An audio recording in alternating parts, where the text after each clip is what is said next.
Shalom, my dear friends. Shalom and Shavua Tov from the holy city of Jerusalem, Yerushalayim Ir HaKodesh. Today, the 19th day of Shvat of the year 5778, corresponding to the 4th of February of the year 2018. And today, besides our exciting continuation of the learning in the prophet Hosea, we will be coming to the conclusion of our studies of the forms of the letters of the Aleph Bet, as written in the Sefer Torah, the Tefillin and the Mezuzah. Today with the 27th class in this series, the 27th and last, having studied the forms of the 22 basic letters of the Aleph Bet, together with the forms of the 5 letters when doubled at the end of the word. Altogether 22 plus 5, 27. So today studying the letter Taf, and also we will be looking at a very important concept that is based Kabbalistically on this week's parasha, the parasha of Mishpatim, the Kabbalistic concept of the maskela, the balance, which I would like to, God willing, discuss in the later portion of today's class. But for now, let us turn to our study of the prophet Hosea, coming to the latter part of chapter 2 and chapter 3 today.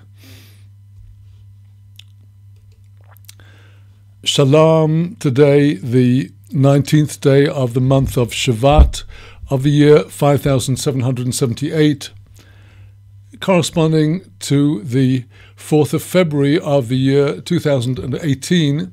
And today, in our continuing studies of the prophet Hosea, we come to the concluding section of chapter 2 of Hosea, starting at verse 23.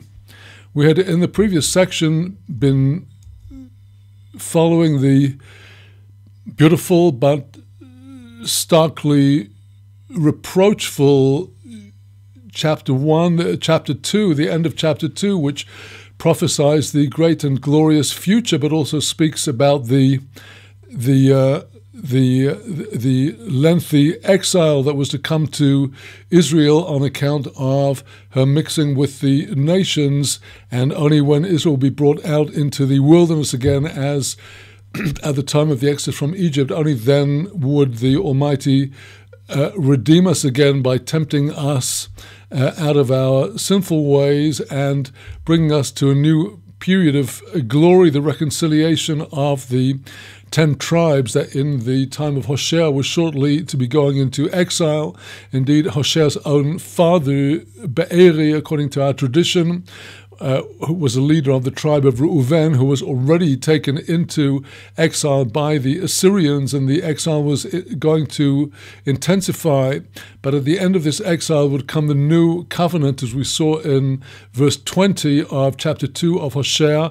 I will strike with you a covenant with them, with Israel, on that day, a covenant that will encompass all of creation, and then God will espouse Israel forever, in the very beautiful words of verses 21 and 22. And those glorious words, when God prophesies how Israel will know God in the time to come, those are the closing words of one parasha, and afterwards in verse 23 of chapter 2, there opens a new parasha, the parasha of the answering of the heavens and the elements to bring prosperity to Israel. Verse 23 of Hosea chapter 2. Vehoyo bayoim hahu ene nehum adoinoi ene es hashomoyim vehem ya'anu es horetz ve'oretz ta'aneh es hadogon v'es hatirosh v'es hayitzahol Vehem ya'anu es Yisrael. Uzerati holi boretz. Verichamti es lo ruchamo. Ve'omarati lelo hami ami ato. Vehu yomar Elohoi. These three verses making up a parasha and leading to the following portion, the following parasha, which is a parasha Petucha, as indicated in the letter Pei after the end of verse 35. And in these verses, which are promising that God will answer the sky, and the heavens will answer the earth, and the earth will answer with its corn and its wine and its oil, and they shall answer to Yisrael. Here we have a very profound insight into the workings of God's providence. God's providence in this Hebrew word aneh. Aneh is when a person stands up and makes a declaration.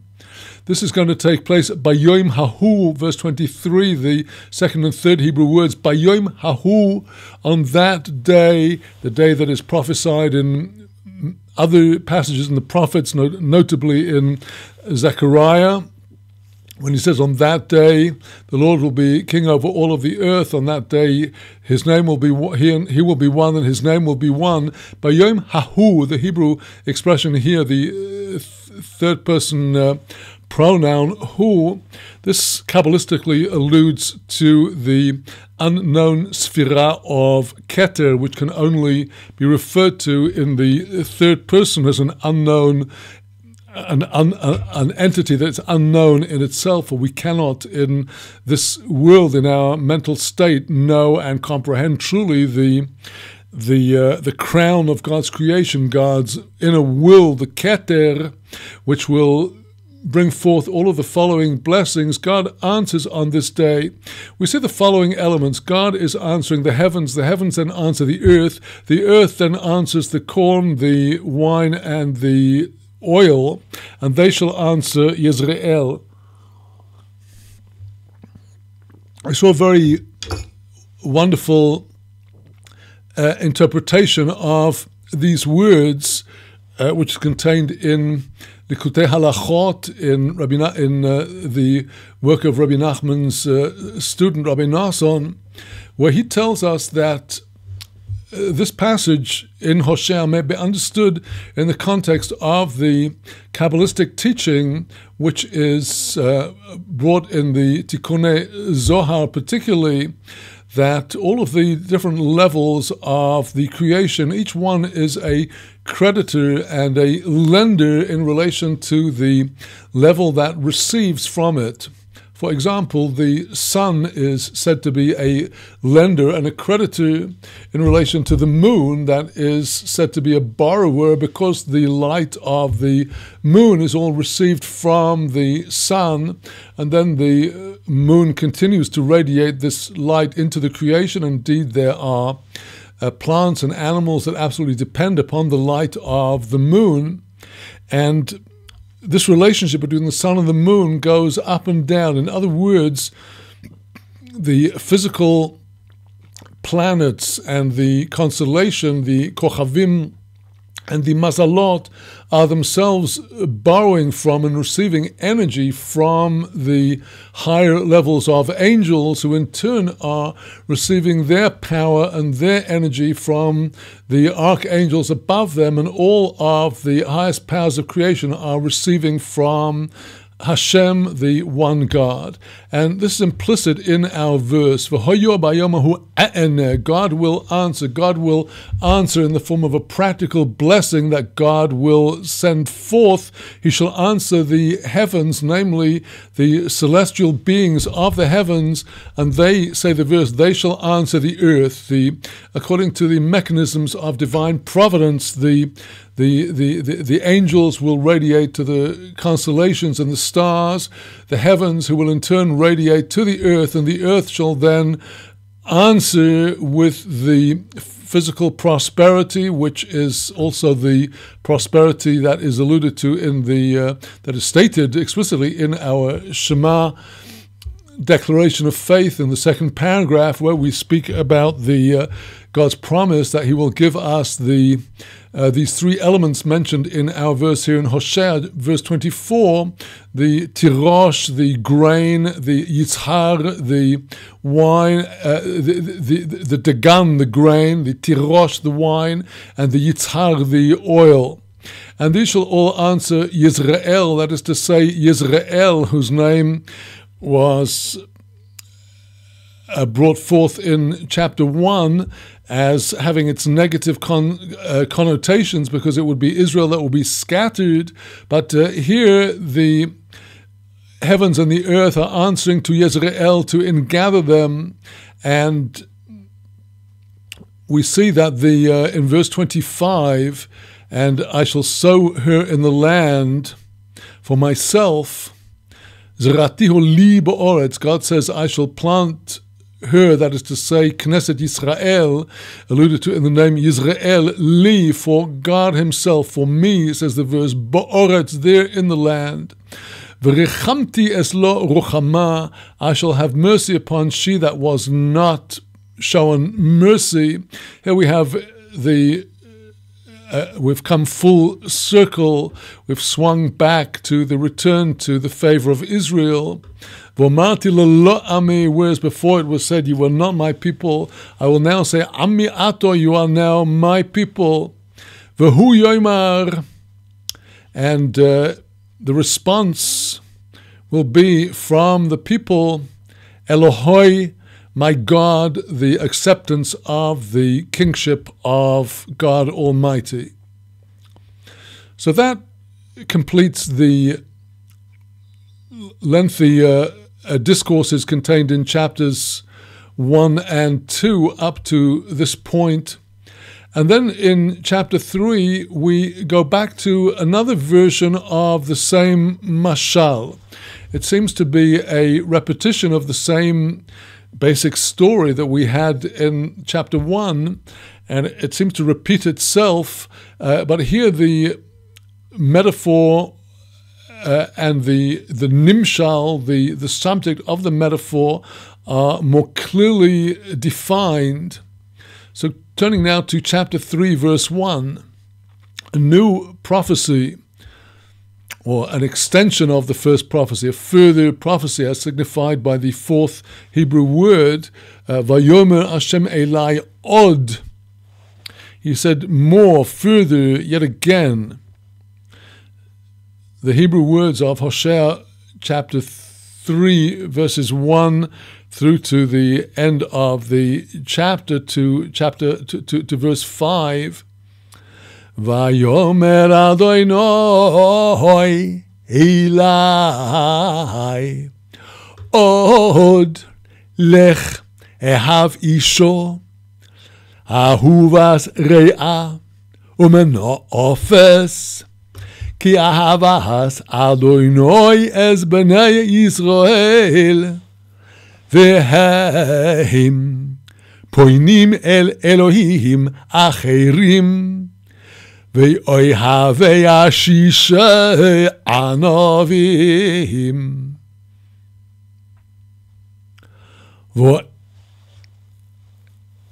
ואקרא לי בחמישו עשר כוסף, וחומר שעורים, ולסך שעורים.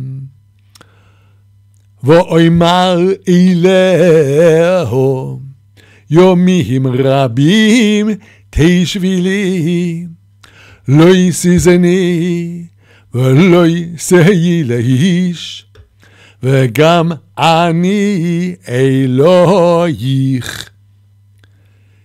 כי יומים רבים ישבו בני ישראל, אין מלך ויהנה סול, ויהנה זבח, ויהנה מצבו, ויהנה אפוד ושרופים. Acham Yoshovu Bnei Yisrael Uvikeshu es Adonai Eloheim V'yis David Malakom Ufochadu El Adonai V'yeret Uvohoi Bi'acharis Hayomim. Well, it's after this parasha, from the beginning of chapter 4, that Hosea begins to enter into his detailed critique of the sins of his age, of the people, and these are the root sins which turn up again and have to have their repair generation after generation. But in this short parasha we've just had, the first, the whole of chapter 3, verses 1 through 5, we see the entire history of Israel encapsulated in the veiled metaphor of the verses. Verse 1, Hashem says to me another time, go and love a woman that is beloved of her beloved, but she is a promiscuous, adulterous, and immoral woman. And here Hosea, through his prophetic words, spells out exactly the nimshal. Ki ahavas Adonai es bnei Yisrael, just like the love of the Lord for the children of Israel, you ought to take this wife just like God has taken Israel. V'hem poinim el Elohim acherim, they are turning to the gods of others, the pagan gods. V'oihavei ashishei anovim, lovers of the cups of the grapes of the wine.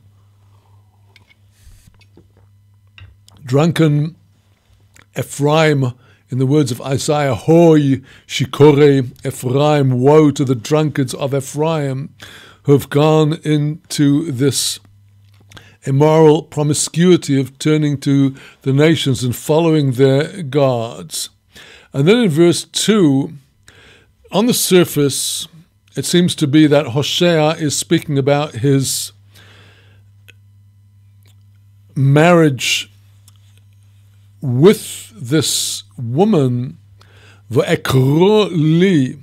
The Hebrew root ekro, ekreho, is found in Genesis, where Jacob speaks about his purchase of the town of Shechem. And the word has the connotation of purchase, ve'ekreho.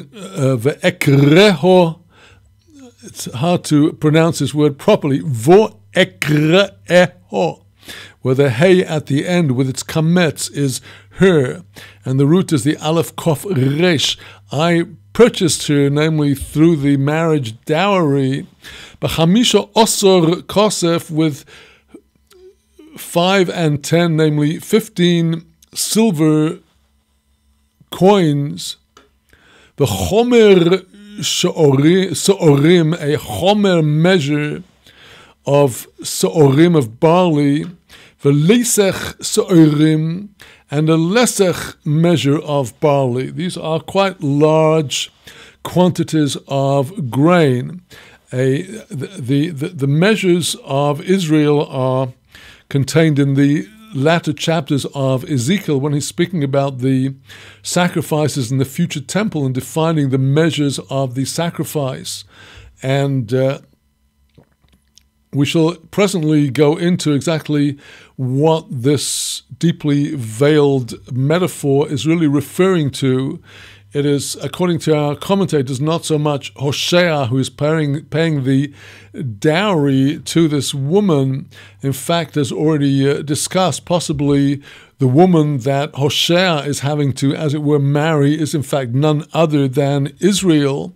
And it's God here who's talking in verse 2 that he purchased Israel with that which is signified by these measures of silver and the measures of barley, the two different measures of barley. We'll get back to that when we come to look at our commentators. But for the moment, let us note that this is all a metaphor, and we need to search beneath the metaphor for the nimshal. And again in verse 3, it's the metaphor, and verse 4 comes to explain the nimshal. Verse 3, V'oimar eleho, I said to her, Yomim rabim teshvi li, many days shall you dwell with me. Loi sizni, you must not go fornicating. V'loi siyi le'ish, you must not go to any other. V'gam ani Eloich, and me too to you, which could have a number of possible meanings. The verse seems to indicate that this marriage arrangement with this woman is such that she's going to have to wait a very long time. As we shall see, this is the time of the exile, as explained in verse 4, Ki yomim rabim yeshvu b'nei Yisrael, many days shall the children of Israel dwell, ein melech ve'ein sor, ve'ein zevach ve'ein matzevo. There will be no king, there will be no minister, there will be no sacrifices, there will be no pillars of stone used for sacrificial purposes. Ve'ein ephod usrafim. There should be no ephod nor terafim.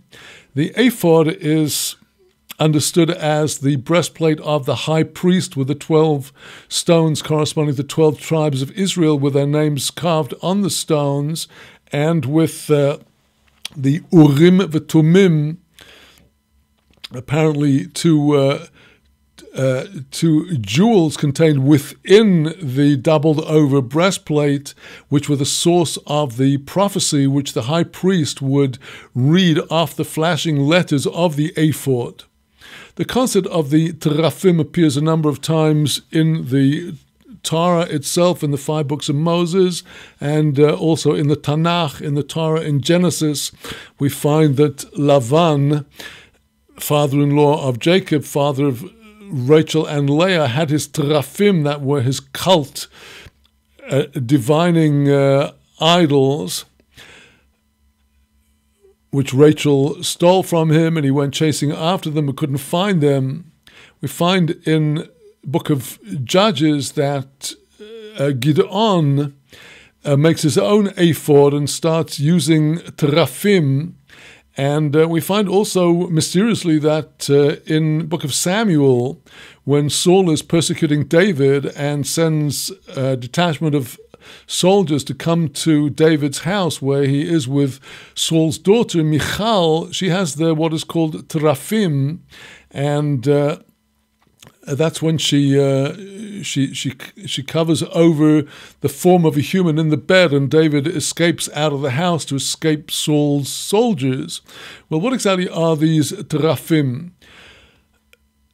Some of our commentators say that these were highly elaborate sundials that were marked out to show the exact time of divine favor or divine disfavor. They were divination in the sense of divining the hours and the times. How exactly this shows up in the house of King David is a mystery to me. In Judges, where Gideon, after his early successes, he gets involved with the terafim there. This is certainly idolatrous. We shall in any case come back to our commentators to see what is the allusion in this long dwelling of Israel in their exile, and who is the king and who is the sar, the minister. But then finally, the concluding verse of this short prophecy in chapter 5, after their exile, Yoshuvu b'nei Israel, the children of Israel return, uvikshu es Adonai Elohehem. Israel will search out and entreat the Lord their God. It shall be the initiative of Israel, the hisorus milamato, the arousal from below, when Israel will return, as described in the previous chapter. They shall search out the Lord their God, ve'is David Malcolm, King David their king. This will be the resolution of the split between the kingdom of David and the kingdom of the 10 tribes, when all Israel will finally come back. Ufachadu el Adonai, their fear shall be to the Lord. Ve'el tuvoi, their fear shall be to his goodness, to his bounty. That is to say, that the channel for receiving the goodness of God is precisely the attribute of yir'ah, awe and reverence, and all this will be be'aris ayomim, at the end of days. This phrase, the end of days, is found in Deuteronomy, where Moses prophesies about the end of days, and of course it's found in Daniel and in many of the other prophets. And here we have in Hosea, everything is going in one direction, to Acharis Hayomim. With that, let us turn now to our commentators on chapter 1, starting off with Rashi. Rashi on chapter 3, verse 1, the prophet has been told to take to wife a woman that is ahuvat re'ah, the beloved of a re'ah. Re'ah is the term for a loving friend, and not, of course, to be confused with the Hebrew word ra, which means evil, but re'ah, as in the verse, v'yohavta le're'acho kamecho, she is beloved of her re'ah, chavivo al ba'alo. She is beloved, cherished by her husband, by her true husband. V'oihavo v'ahuvo loy, she is beloved to him. V'himeno efes tachtov, the problem is that she is the one that goes astray from under him. Ki avas HaKadosh Baruch Hu es Yisrael, v'hem zoinim tachtov el Elohim achirim. It's just like the love of the Holy One, blessed be He, for Israel. His love is unchanging, as we find constantly in Hosea, in his passages of comfort, that despite the outer show of wrath and reproof, ultimately the love of God for Israel and for Ephraim transcends all. It's beyond a strict justice in the level of pure unmitigated love, but it's Israel. Heim zoinim tachtov el Elohim achirim. It's Israel that are going astray from under God to the gods of others. Well, now we come Rashi's comment on verse 2. Ashishe Anovim, Pirush Menachem, the grammarian of the early Middle Ages prior to Rashi, explained this unusual word ashishe to refer to gevei yain, goblets of wine. And Rashi explains, Ohavim lishtaker b'yenom, they love getting drunk with their wine, ve'enam oiskim b'Torah, they are not engaged in Torah. So we find also that the prophet reproves them in a different place, that is in the prophet Amos chapter 6, Al-Kach, over the same problem, Hashisim b'mizrkei yoyin, they're drinking from the goblets or the flagons of the wine. And we may also, of course, understand the concept of the wine here as being not purely physical wine with which the 10 tribes were greatly blessed through the vineyards of Shomron, Samaria, but also the wine of wisdom, of philosophy. They went overboard with this to the extent that they couldn't take the simplicity of the Torah. They wanted to engage in the fantastical flights of speculation of the nations as the wine on which they got drunk and went astray from the Torah. So now we come to chapter 3, verse 2, with the marriage dowry given to this bride by the groom, Hosea to his wife, or the Holy One to Israel, let us turn to Targum Yonatan on these verses. Targum Yonatan says, the Lord said to me, further go and prophesy a prophecy to the children of Israel, that they are similar to a woman that is beloved to her husband, but she goes astray against him. So here again, consistent with Yonatan's explanation on chapter 1, it is all metaphor for the prophet attaching himself to Israel through his prophecy, like a wayward wife, as is Israel to the Almighty. We do not have to say that it all actually happened, but it happened on a higher spiritual level. She is going astray after him. V'chol kedei nerachem lo v'lo yitzove lemiftaro. And all this while he loves her, he does not desire to divorce her. Kein rechimas Adonai al bnei Yisrael. So Hashem has shown compassion on the children of Israel. Ve'inun mispanon bosar tavas amamayo. But they are going astray after the abominations of the nations. Beram im yesuvun yishtevek lahon. But if they will repent, he will forgive them. Ve'yohon domon legivard ishtelei ve'omar milo b'chavrei.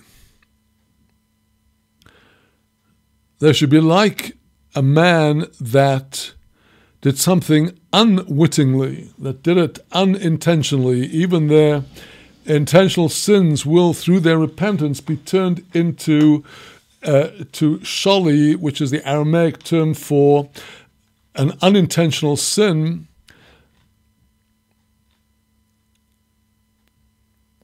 And where the person said something mistaken about their friend, since it was done unintentionally, it's going to be forgiven. And then Targum on verse 2 of chapter 3, here translating the concept of the purchase of the woman with the marriage gift, the marriage dowry, the kiddushin. Here the Targum brings his interpretation of the numbers here. I have redeemed them b'memri, through my word, the word of God. On the 15th day of the month of Nisan. In other words, the 15 pieces of silver allude to the redemption of Israel on the 15th of Nisan, which was the day of the actual exodus from Egypt. They slaughtered the paschal lamb on the 14th of Nisan and ate the meat in the evening and went out from Egypt with a high hand in the morning of the 15th. V'yahavios kesaf tiklayo kippur l'nafshehon. The silver, says the Targum, is the shekels, the silver half shekels, which were given to Israel so that Israel would give them for the sanctuary, kippur l'nafshehon, as the atonement of their souls. In other words, the way that this bride was married with her husband, the Holy One, is through the redemption and through the temple services. V'amreis tihon makarvin kodamai umar aromuso ma'alolas se'orin. I said to them that they should offer before me the omer that is raised up, the wave offering of the barley offering of omer, me'alolas se'orin, from the fruits of the barley. This is an allusion to the sacrifice of the 16th of Nisan, which is specifically a barley offering, the only public offering of barley in the temple, the other offering of barley being the offering of the woman suspected of infidelity to her husband, the barley offering of the Sota woman. And we shall see how other commentators pick up on this. So then, going to verse 3, Targum Yonatan tells us, Nevio emar lo Kenishto d'Yisrael. It's now the prophet that is speaking to her, and he is addressing apparently this woman, but the Targum specifies the Nimshal. He's addressing Kenishto d'Yisrael, Knesset Israel, the assembly of Israel. Hoivechain gor melechain de siglun yoimin sagi'in. It is your sins that have caused you to go into exile for many days. Tisnahoin lefulchoni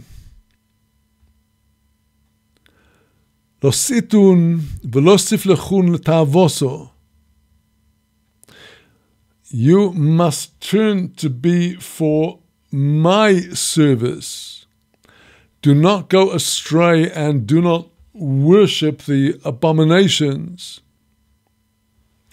Ve'af ano osid lerosmo alechon. And I too am destined to, my understanding of lerosmo would be from the expression of rotem, of burning wrath. But it appears here we have a printing mistake in the text on your screen. It should actually say lerachmo. And also lerachmo. It's not a tes here, but not a taf, but a ches. I am destined to have compassion upon you. Arayomin sagin yesvun b'nei Yisrael. For many days the children of Israel shall dwell, leis malkom b'beis David, there will be no king from the house of David. V'leis da'avid shulton al Yisrael, there will be none that will be governing over Israel. V'leis dedovach leravo Birushalem, there will be none that will be sacrificing for favor in Jerusalem.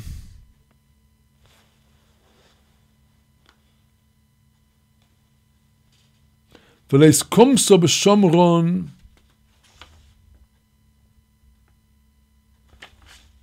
there will be no altar erected in the Shomron. V'leis ephod umachave, there will be no ephod or one that tells. This is Targum's translation of the terafim.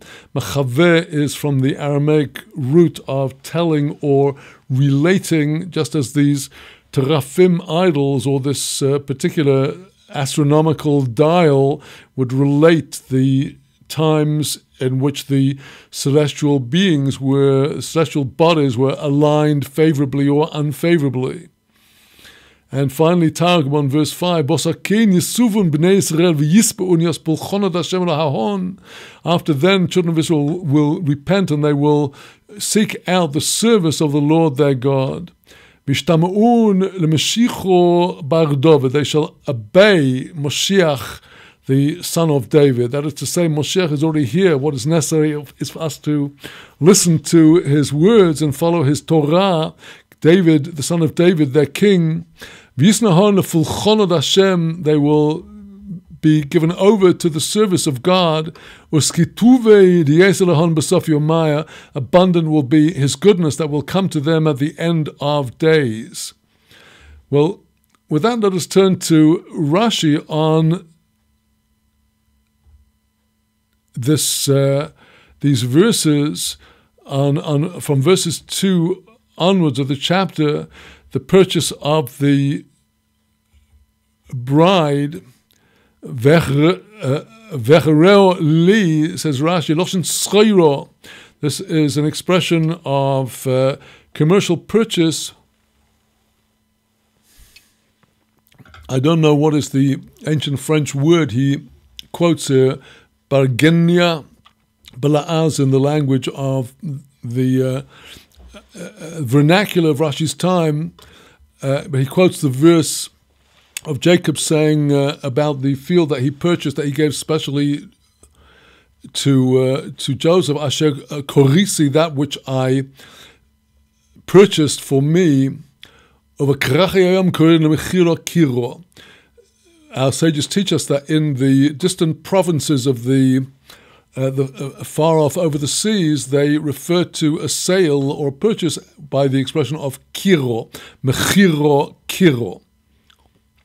So now Rashi on the phrase of the 15 silver pieces and the measure of barley. Tirgum Yonason, he quotes the Targum, which we've just read, Uferktinun b'memri b'yom chamisha asar leach Nisan. I redeem them on the 15th day of the month of Nisan. That was God's way of purchasing Israel. V'havios kesef tiklayo kipur nafshahon. I gave them the shekels as an atonement for their souls. And I said that they should offer before me the omer offering of the barley kernels. That is to say, I didn't exhaust them with difficult acts of services. B'chamisha osor kesef, the very phrase b'chamisha osor kesef, Begematria Nisan, the numerical value of these words, says Rashi, is Nisan, Nun is 50, Yud 10, Samach 60, that is 120, plus Nun 50 is altogether 170.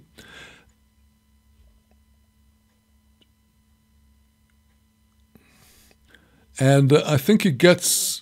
I'm not quite sure how he gets Nisan 170 out of this. Eser will be 10, and then Kesef, Chof 20, Samach 60, that's 80, and Pei 80, that's 160, plus 10, that's 170. I'm not sure if that's how he does it. Ubepsikta unidrash betu Kesef ubetu benisan. So in the Midrash of the Psikta, this verse is darshaned as regards the 15 pieces of silver on the 15th of Nisan, and Chomer Letech, that is altogether 45. We have the 15 pieces of silver. The Chomer, says Rashi, Chomer Shloshim Se'or. The Chomer is a large measure that consists of 30 smaller measures, each one called the Sa'ah. The Sa'ah is still not the smallest measure of flour. We have the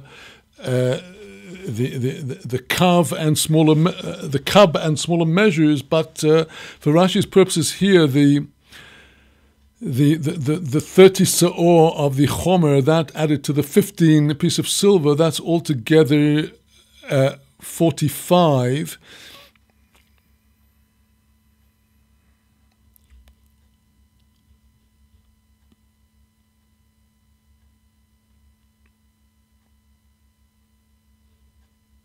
The letech measure is the half of the chomer, so that is 15, getting somewhat confused with all the numbers here, not included in our edition of Rashi at present on our screen, but actually in some versions of Rashi he goes into very detailed calculations. So do some of the other commentators on this verse.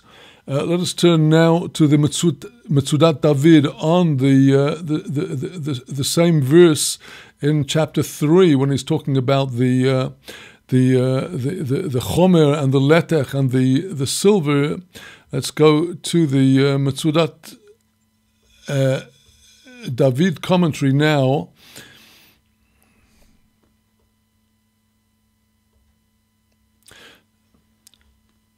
So Metzudat says, I purchased for myself I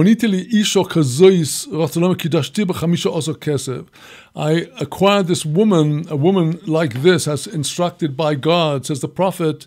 That is to say, kidashtiho, I betrothed her to me, b'chamisha oso kesef, with the kedushin money of this 15 pieces of silver. The chomer and the barley, says Matsudas, characteristically looking at a more plain meaning of the text, he gave the barley for them to eat. Because she was a zoina, a harlot, and she carried out actions fit for an animal, that is why he gave as her food the food of an animal.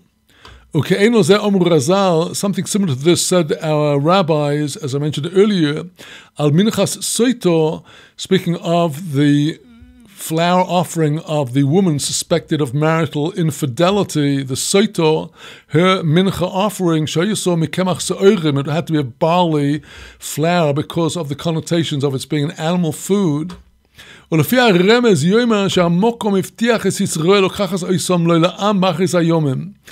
allusion is that the Almighty has promised Israel He will take them to Him as His people at the end of days.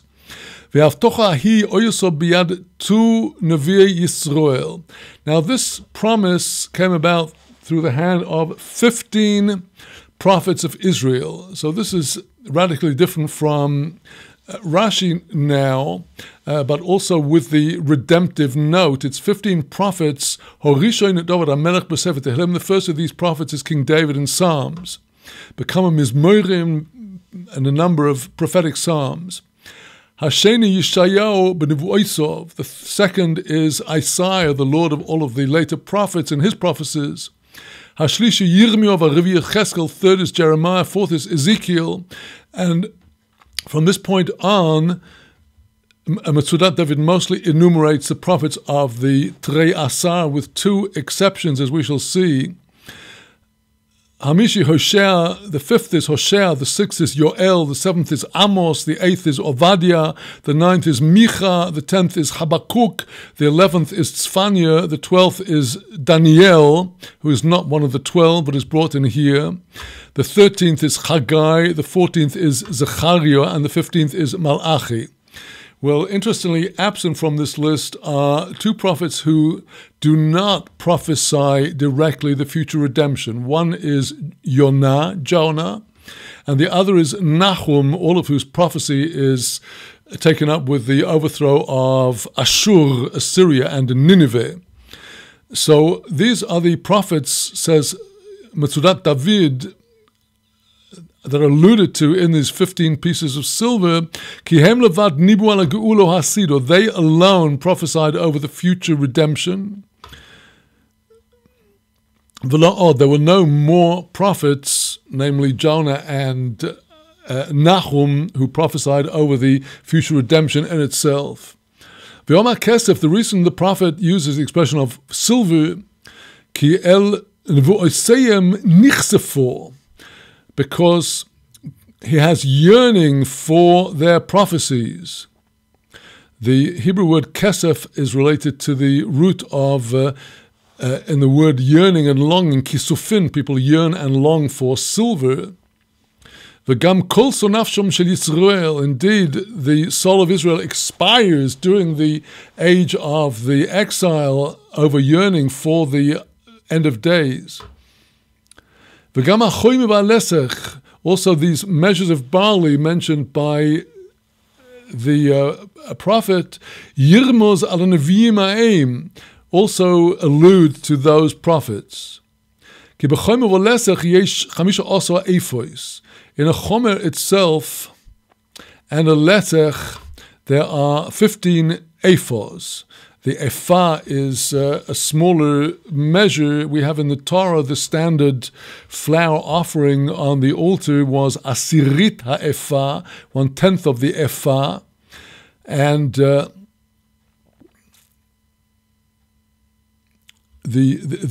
chomer contains 10 ephah, and the lesech, which is half of the chomer, contains 5 ephah. Kemispa anavim mohem, same as the number of those prophets. Asher iftichu Yisrael shegam b'yosem be'eretz acheres lo yazvom Hashem.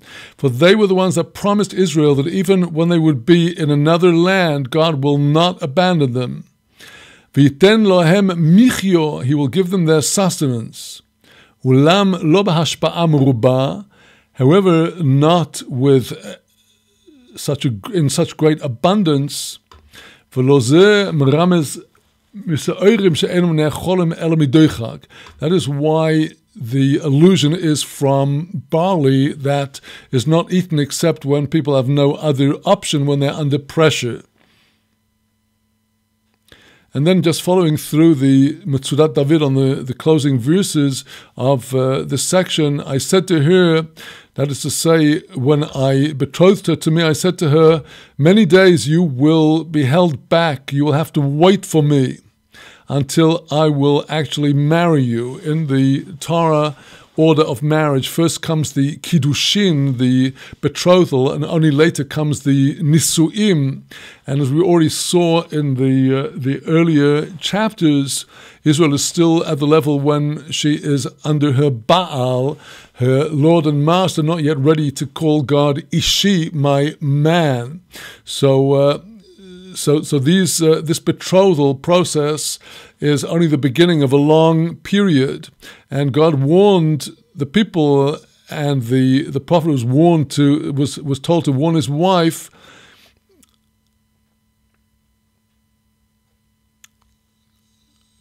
do not go astray, do not go with any other man, referring to her having been under her husband, but even then she added more immorality with her fornication with the adulterers. So on account of this, he says to her that in these days of the exile, when Israel is atoning for that promiscuity and immorality, then she would have to be altogether detached from her husband and from the fornicators. And me too, to her,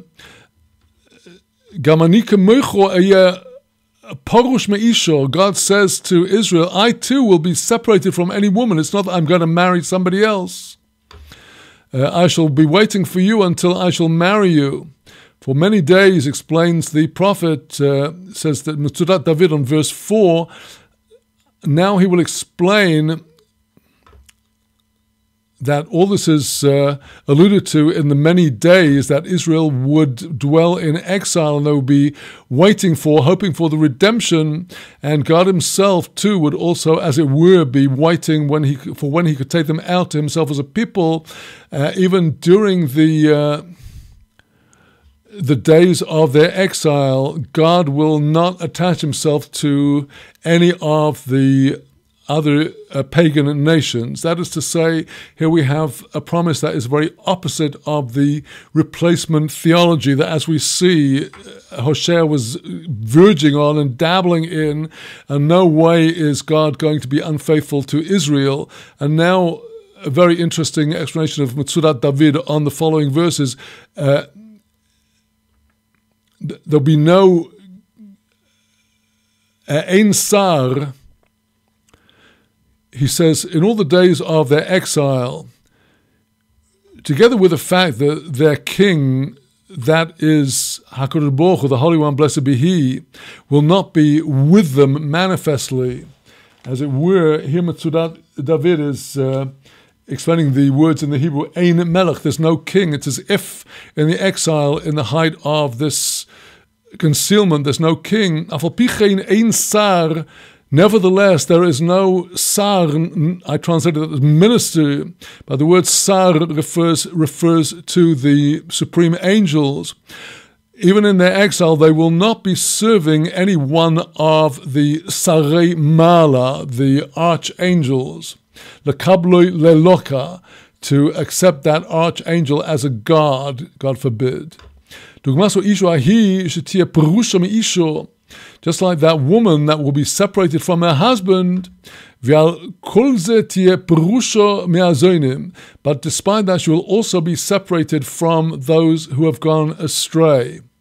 Continuing in Metzudat David explanation of the Ein Zevach, there's no sacrifice. Even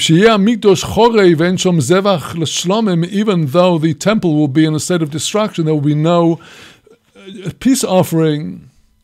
Nevertheless, there will not be a matzeva. In the Torah, it's forbidden for Israel to erect a matzeva, which is a cult pillar.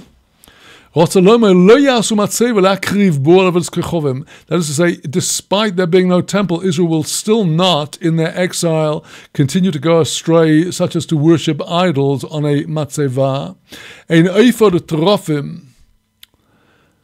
The word ve'ein here serves two functions, as if to say there will not be any terafim. That wants to say, even though they will not have the urim v'tumim of the holy breastplate of the high priest in the temple in order to make inquiries about the future, nevertheless, ein terafim. By the same token, there will not be the terafim. That is to say, they will not turn astray after the terafim to ask through the methods of divination what is to come. And says Metzudat in his beautiful way, all of this is good news for Israel, that even in the days of their exile, they will not turn astray either to the worship of the Sarei Mala, the supernal angels, nor to any of the pagan forms of worship. And even though they will be lacking the indwelling of the holy presence of God, the Shekhinah, and the temple altar, and the Urim and the Tumim, nevertheless they will not be like the pagan nations. And then finally, the concluding words of the prophecy of redemption. After all this, after many days, Israel will return to their land. Then they will search out God to request from God what they need, and He will return and, of course, His indwelling presence to dwell within them. The people will search out Melech Moshiach, who comes from the seed of David, and from him they will request all their requests that are needed for their national needs, for he will rule over them, and there will be no other king of Israel that will rule over them from any other tribe, in contrast to the period of the kingdom of the northern kingdom, the kingdom of the 10 tribes. In the time of the end of days, there will be no other king besides the king from the seed of David HaMelech, and not as was from the time of Rehoboam onwards, when Jeroboam and the other kings of Ephraim and indeed other tribes ruled over them. And then they will put their fear towards God. They will fear God and fear His goodness. That is to say, they will not sin anymore, for they will be in fear of God, lest through their sin He will turn aside His indwelling presence from among them. They'll be in fear of the goodness, lest they lose the influence of His goodness. And a similar expression is found also in Jeremiah chapter 33. And all this will be at the end of days, which will be the time of the final redemption in the days of Moshiach. So with that, my dear friends, we conclude now our study of the prophets for today. And in just a very few minutes, I'll be back with our studies today of the Aleph Bet, coming to the concluding letter, the letter Taf, after a short interval.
Shalom again, my dear friends, and now we come to the next section of our learning, completing today our study of the forms of the Hebrew letters as written in the Sefer Torah, the Tefillin, the Mezuzah, concluding with the letter Taf. Shalom, today, the 19th day of the month of Shvat of the year 5778, corresponding to the 4th of February of the year 2018.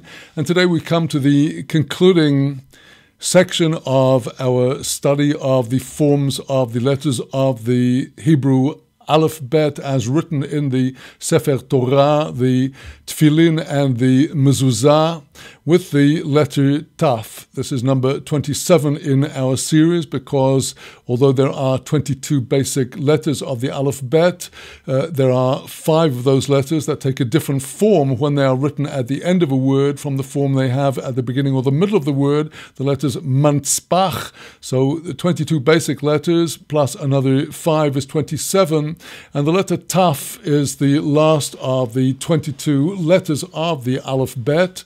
And the letter Taf, Kabbalistically, is associated with the Sphira of Malchut.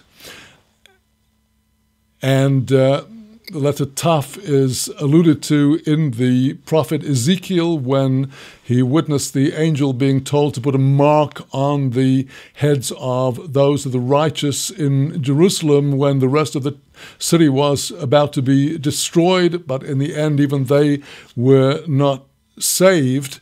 And so the letter Taf has the connotations of to make a mark. It also has the sometimes a somewhat negative connotation. And examining today the form of the letter Taf as it takes in the Tefillin and the Mezuzah and the Torah scroll, the letter Taf is made up of 3 parts. The total size of the Taf is to be 3 kulamusim square, 3 by 3, let's say 3 breadths of the nib of the scribe. And the 3 parts are the Gag, the roof, and the Yerech Ayamani, the right-hand leg, and the Yerech Asmali, the left-hand leg. Well, the right leg is, together with its roof, is similar to the way that the letter Dalet is written.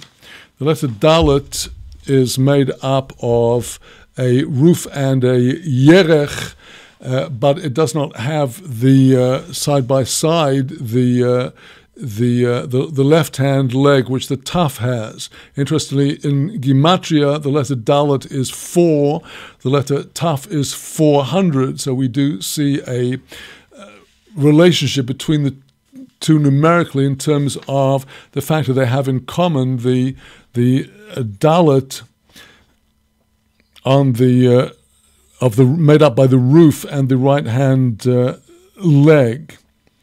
Now, the left-hand leg is made up, in the case of the Taf, of an upside-down Vov, an inverted Vov, whose foot is attached to the roof and whose head is now downwards, pointing outwards. Kabbalistically, this protrusion of the letter Taf, made up by the left-hand inverted Vav, is called Pesi'ah Levar, a step outside. A step outside because the Sphira of Malchut is receiving all of the influence from the higher spiritual levels and channeling them down into the kingdom itself, which has the appearance of being, as it were, separate from and outside of the creators. If there's the creator and he made this seemingly independent and separate world, so this is the Pesi'ah Levar, the footstep outwards that the letter Taf seems to be taking. Well, now, turning to the Mishnat Sofrim of Chavetz Chaim, to follow through the laws of the letter Taf, he tells us that the roof of the Taf, together with its right leg, have to take the form of the Dalet. The left leg, he says that there are some who make the form of the left leg like, as I've said, the inverted Vav. There are others who actually make the form of the left leg angled on the right-hand lower corner of the left leg, instead of its being curved, as in the case of a Vav. Some scribes write it as an inverted Dalet, with an angled bottom corner on the right-hand corner of the lower left leg. And he says that wherever there is no clear determination in the halacha, one has to follow the custom. If some scribes have the custom of writing it as a vav, some as a dalet. He says that the left leg must reach all the way up to the roof, just like all of the letters. They have to be one body. All the different parts have to be attached, except as mentioned in the case of the letter Hey, where the left leg is specifically separate from the roof, and likewise the letter Kuf, where the long leg is separate from the roof. But here, in the case of the Taf, the left leg has to touch the roof. Now, the right leg has to be somewhat short. It must not be elongated, because if it were elongated, a child might confuse the letter with the letter Pei. If the right-hand leg of the Taf was too long, and for that reason, the scribe must be careful not to elongate the right-hand leg of the Taf. And the criterion which is used to establish if the letter takes its regular form or not is the criteria we've seen throughout these laws, and we shall look at it in a little more detail at the end. This is, how does the letter look to an average child that's not too smart and not too dull? If the child looked at it and confused the letter Taf with a Pei Pshuta, with the extended end Pei, then the letter will be invalid. Now, Chavetz Chaim tells us that the scribe should endeavor to have this left leg made up of the Vav enter in under the roof. As we see here, the letter Vav here is angled. The leg of the Vav is angled, slanting down towards the right. And the purpose of doing this is so that if the scribe needs to put another letter adjacent to the Taf, then the new letter after the Taf will be close enough to both the roof and to the leg of the Taf, so that they will not appear as if it's a new word beginning. If the letter Vav was written coming perpendicularly downwards and the head of the Vav was spreading out too far, then the next letter would have to be so far away from the bottom of the Vav, the left leg of the Taf, that it might look as if it's a separate word, and for that reason the leg of the Taf is angled downwards towards the right, as we see here, in order to let the next letter come close, trim up to the Taf.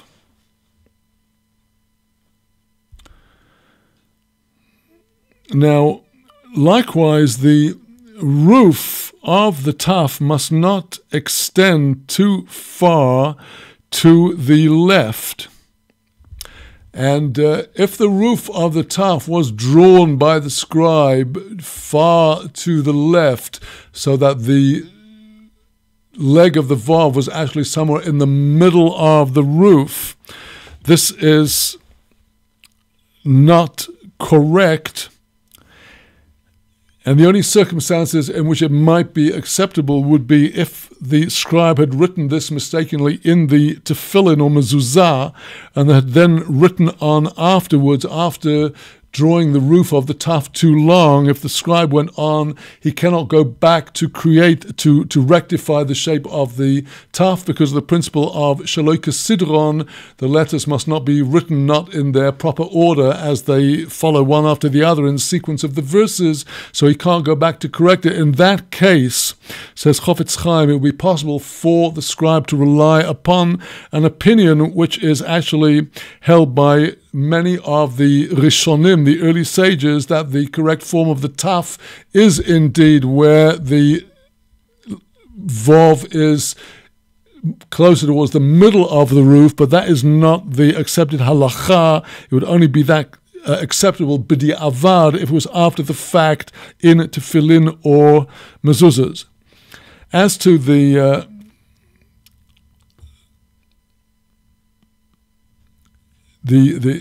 length of the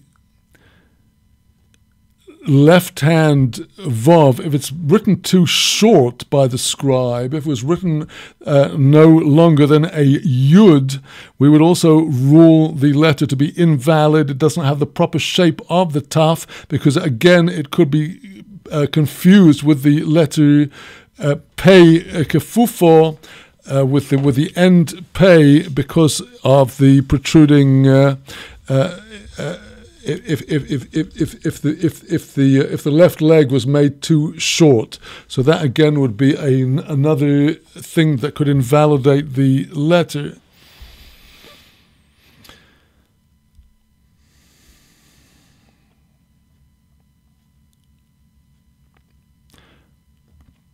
Now, if the scribe had made this vav without putting a head on it down at the bottom, had just made it a straight line with the nib of the pen widening out without making the protruding section, then there are detailed questions about if and how that could be rectified. It is part of the nature of the taf that specifically there has to be this protrusion, whether the left leg is written as a vav or as a dalet. Now, if the right leg of the taf had a break in it, if the ink did not spread properly, then as long as the right leg has the length of a yud, then the taf would still be kosher. Now, Chofetz Chaim ends up the Mishnat Soferim discussing the concept of a letter that we are in doubt whether it does have the proper shape and the proper measure or not. And let us just, for the purpose of completeness, as we conclude this section on the forms of the letters of the Aleph Bet, look at what he says here. He says any letter where there's a doubt whether it's a proper measure or whether it would be invalid, or perhaps it does not have the proper form on it, and whether it might be invalid, we show the letter to a little child, a child that already obviously has learned basic reading. He is not too chacham, not too smart, v'lo tipesh, not too dull. Now, if he knows how to read the letter as it's supposed to be, then that letter is deemed to be kosher and it needs no repair. See the beauty of the ultimate simplicity of the ways of the Torah. We leave it to the tender mind of a child to decide if he knows what the letter is. If he gets it right, then the Torah scroll is kosher because he knows how to read it properly. And if not, then not. However, if we, the adults, knew that the letter has not been written properly, even if the damage set in after the original writing, even if a child will read that letter correctly, that will not help. It will not cause the letter to be, if we already know, according to the rules of the writing the letters, that it's invalid, even if the child gets it right as to what it should be, the letter is still invalid. And as we've seen in the course of all of these studies, there are very intricate technical questions about what can be done if a letter is invalid. In a Sefer Torah, the Torah scroll, it's not a problem because the letter can be corrected, but in the case of tefillin and mezuzah, if the scribe has already gone on writing, he cannot go back and correct the letter, because that would mean that the tefillin scroll or the mezuzah scroll, the letters had not been written correctly in their order as they appear in the Chumash. And so with that, Chofetz Chaim Mishnat Sofrim ends up by telling us that if one of the legs of one of the letters had a break in it, and as we've seen, the letter has to be a continuous drawing without breaks, except for the letters Hey and Kuf. If there is a break in one of the lines of the letters, then when we show the letter to the child, we can't show the part that's been broken off. We can only show him the part that is written correctly, so he can decide if that is the proper form of the letter or not. We have to hide what has been broken off when we show the letter to the child.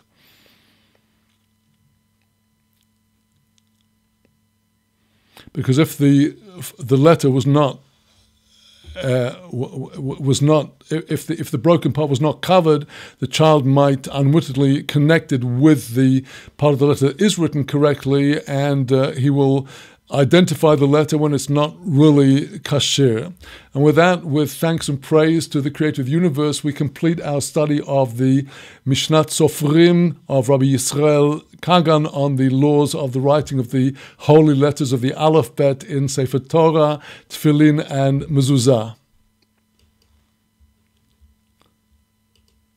Well, we've reached the end of our time nearly for today, and I would just very briefly like to comment on a concept drawn out from Chassidut, which has its source in the opening words of our parasha of the coming Shabbat, the parasha of Ele HaMishpatim. These are the laws. Having received the Torah, Israel is then to be taught all of the detailed laws of the code of the Torah by Moses. Ele HaMishpatim, he is to set them forth before Israel like a ready set table so that Israel can study and understanding the meaning and the purpose of these laws. The concept of mishpat is one of justice where all sides are taken into account. Both the good and the bad, both the right-hand side of chesed and the left-hand side of gevurah.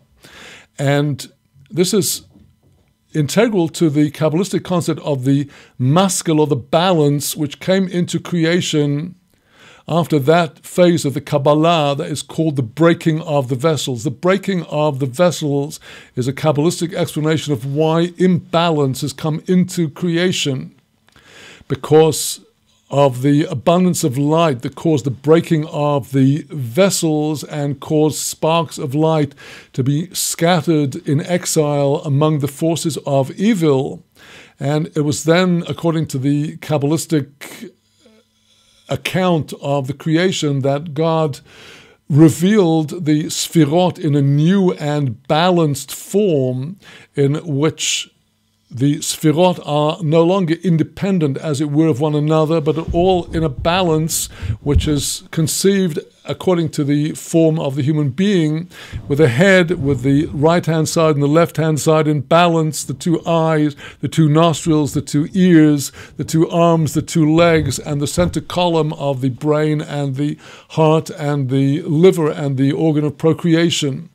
And this concept of the balance in creation has a very important practical bearing on how we react to what happens in our lives. Because we have to understand that God never sends only good, nor does he send only not good, but always there is a balance of chesed, kindness, and gevurah, discipline.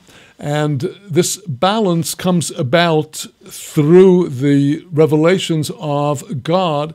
And when we understand that there is a balance, then we understand that even if a situation looks very difficult to us, nevertheless it must contain the seeds of redemption.